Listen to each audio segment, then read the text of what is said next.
Hey folks, it's Speedistevie video time again. Here's a full-length documentary about the Formula One designer, Gordon Murray, and his superlative new supercar, the GMA T.50.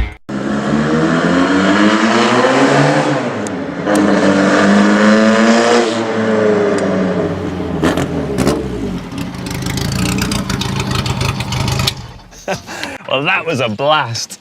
This is the T1, Gordon Murray's first racing car design that he raced in South Africa in the 1960s. Yeah, it's basic, but it has all those Gordon traits. It's lightweight, it's agile, and it is so much fun to drive. This car was the start of a 50-year design journey, a journey that culminates here, today, at the ultra-high security Gordon Murray Automotive Complex. Like you, I'm here to join Gordon as he launches his first supercar, the T.50. And the time is rapidly approaching, and we'll find out if they actually let me into the skunk works. But first, here's a little reminder of some of Gordon's remarkable design achievements.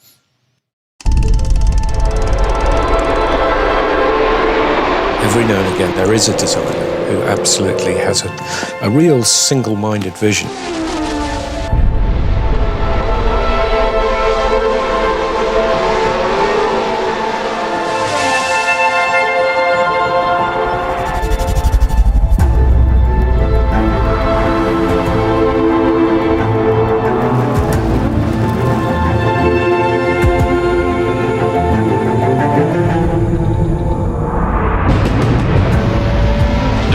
Saying that the car should be 6 centimeters high in any circumstance. No, they don't.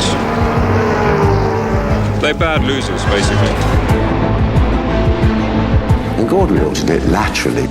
He thought, well, if you've got a triangular-shaped engine, why not have a triangular-shaped tub?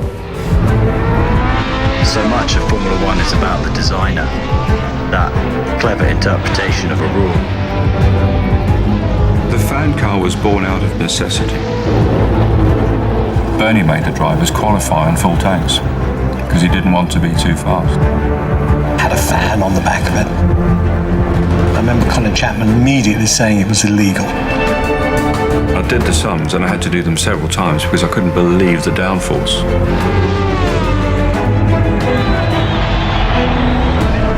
We just turned up at the first race with a car with only a half fuel tank size. We were putting new tyres on halfway through the race, fueling halfway through the race. Just ran away with the races, basically. Probably the most innovative and by that time celebrity designer within the racing car world. He was the number one, and they were lucky to be driving a car that he designed. We decided to take this technology and translate it to a road car. And that's something that I'd harbored inside me for a long time. I try and do the ultimate sports car. What you were buying into was the religion of Gordon Murray, of his thinking, of the quality of his thinking, of the originality of his thinking. Remember the first time he ever took me for a ride in it? He said, "Now, are you holding tight?" I said, yeah, come on, get on. All I could say was, me. The thing was unbelievable. Le Mans, we were the first team to win it at first try.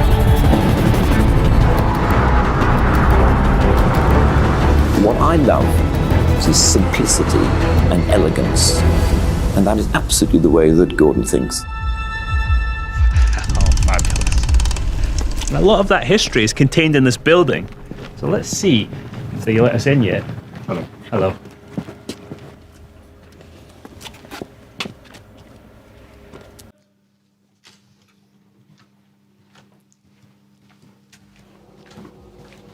I've been briefed on this.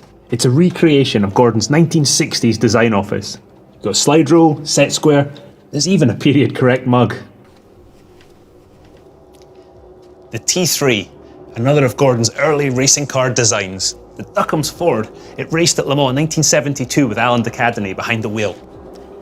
680 kilograms. Gordon is, and always has been, obsessed with weight reduction. This is another of his 1972 designs, the T4. It weighs a scarcely believable 280 kilograms. I've got motorbikes that weigh more than this car. A lot of you will recognize this, the T21, better known as the Rocket. Lightweight again, Spartan, and the most pure driving experience you can have on the road. The Brabham years have been covered as well. The 1975 BT44B, it won the German and Brazilian Grand Prix, is simply stunning. And a lot of you will recognize this.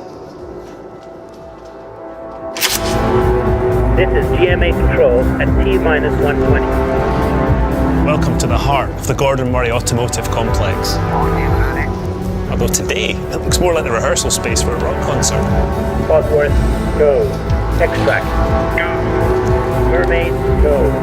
Recon, we are go for launch. Okay, I hear we are ready to launch. Okay, controllers. Welcome everyone to an important moment in automotive history, the launch of the long-awaited T.50.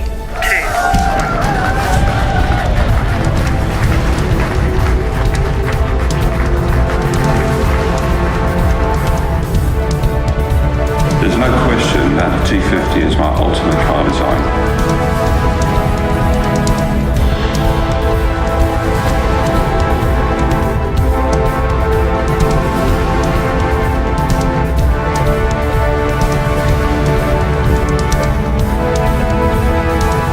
There's a fundamental difference between power to weight and weight to power ratio.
Well, the wait is finally over, and what a wait it's been, Gordon. This has got to be the most eagerly anticipated supercar launch since the McLaren F1.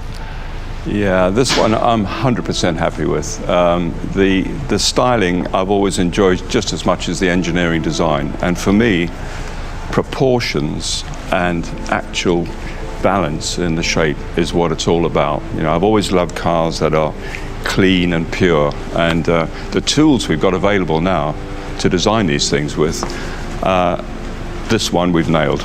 But the first thing I thought when I saw it was pure. No wings, no little widget, nothing. It's just, it's beauty. It's a pure, beautiful car. Yeah, I mean, really, I think we've got this one absolutely spot on. And it's not just the style, it's the size of the thing. If you think about this has got 3 grown-ups in it, a V12, really good luggage space, and it's the footprint of a Porsche Boxster. And that's important to me as well. So when you're driving it, you can move round and you can play in your own lane. You're not taking up the whole road. Yeah, I don't do big cars. I don't do heavy cars and I don't do big cars. Speaking about weight, 980 kilos all up. What lengths you're famous for your weight saving. What lengths did you go to get this car down to 980 kilos?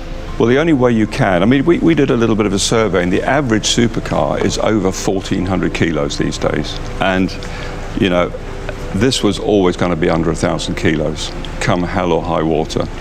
The only way you get there is absolute focus, and not just on the overall design and engineering, but actually every single detail.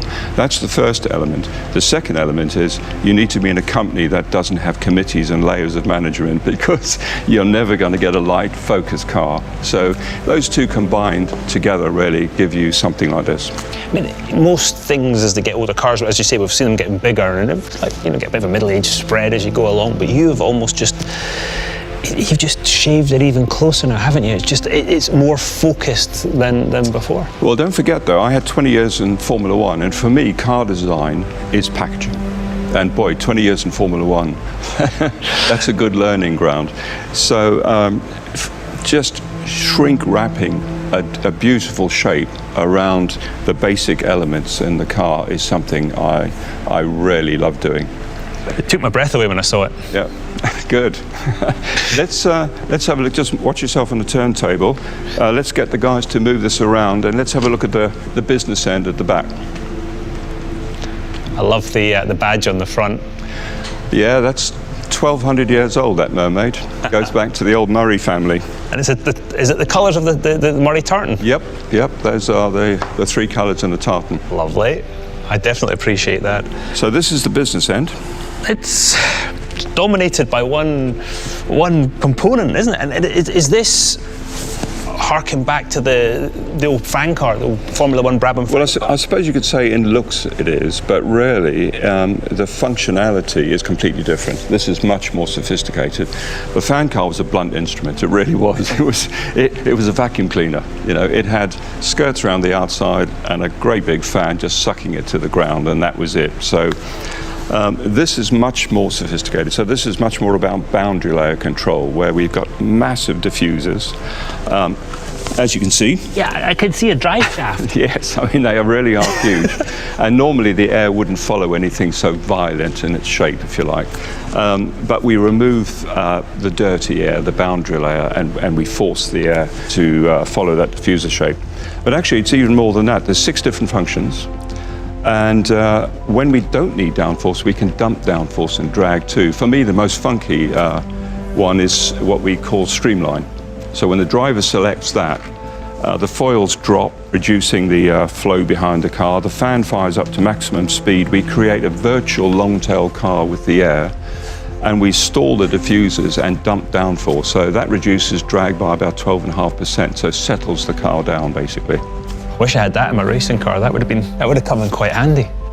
We actually have one aero mode where we fire the fan up, open the diffuser ducts, and flip up the spoilers, and we double the downforce on the car under braking.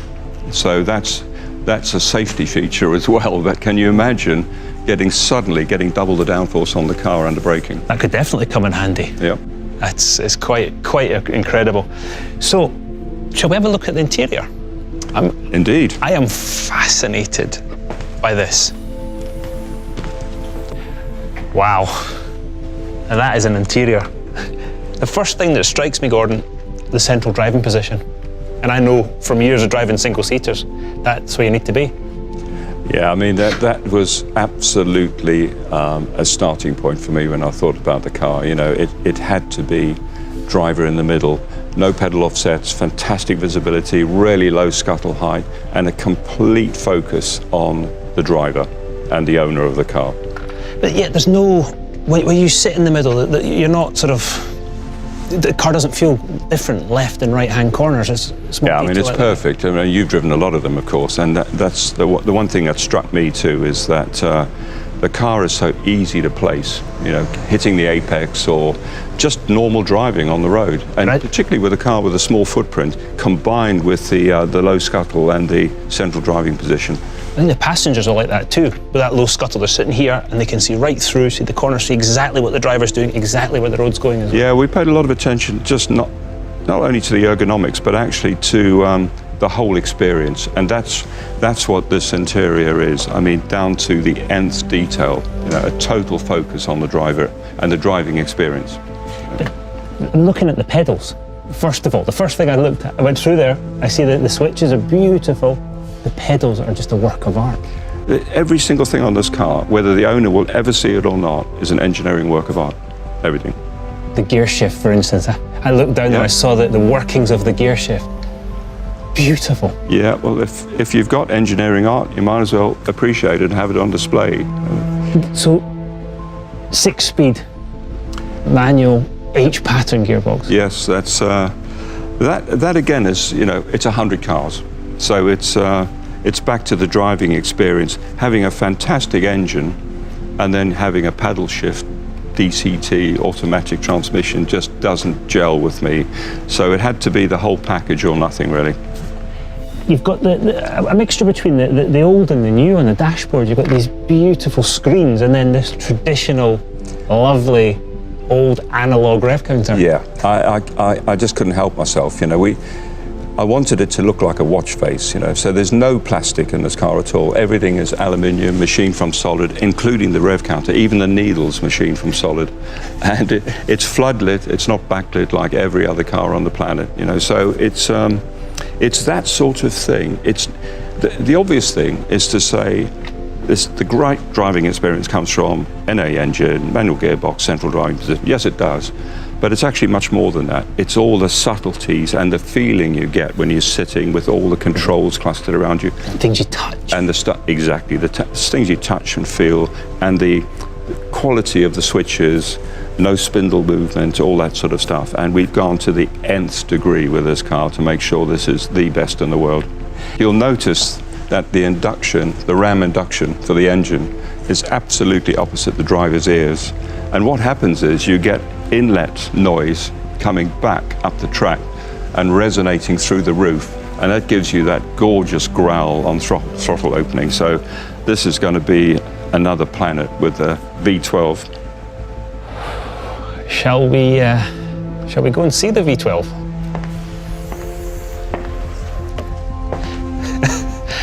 Gordon, this is a work of art. It's absolutely stunning.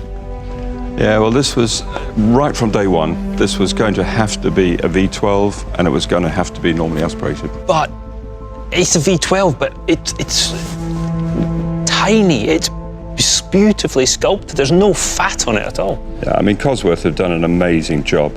When we sat down to spec the engine, it wasn't just about the performance, and of course it breaks all sorts of records with performance, but it was also about the packaging, the size, and even the look of the engine. You know, the detail again had to be something really beautiful. And this is a key point. I mean, any engine is a key point of the driving experience. And I presume most of your sort of focus on this has really been to give you that pure driving experience. Yeah, the sort of targets I had for Cosworth were obviously power and revs. This is the world's highest revving road car engine ever at 12,100.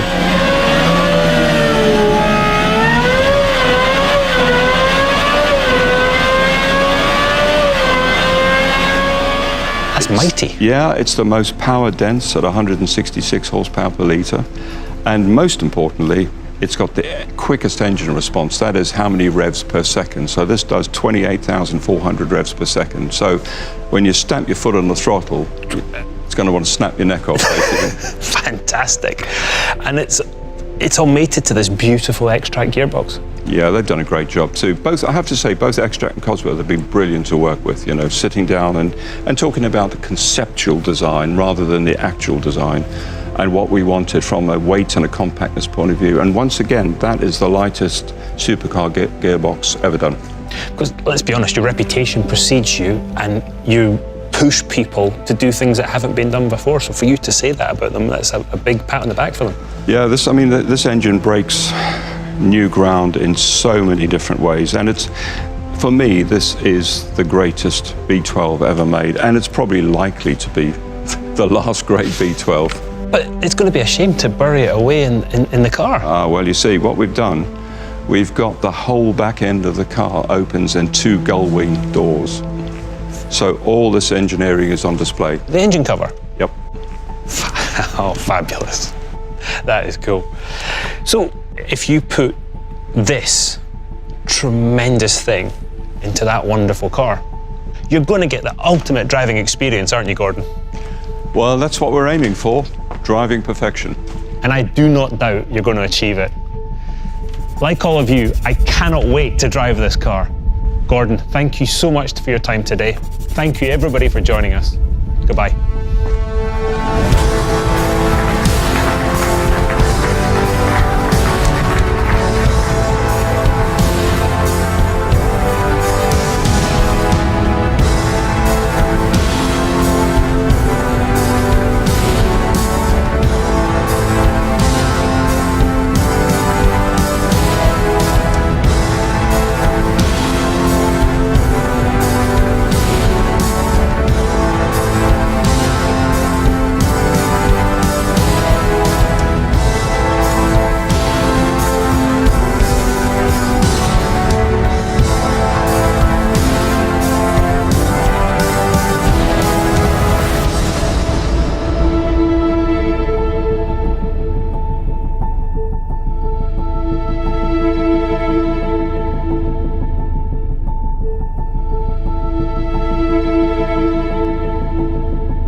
That's it for another Speedistevie video. Subscribe now.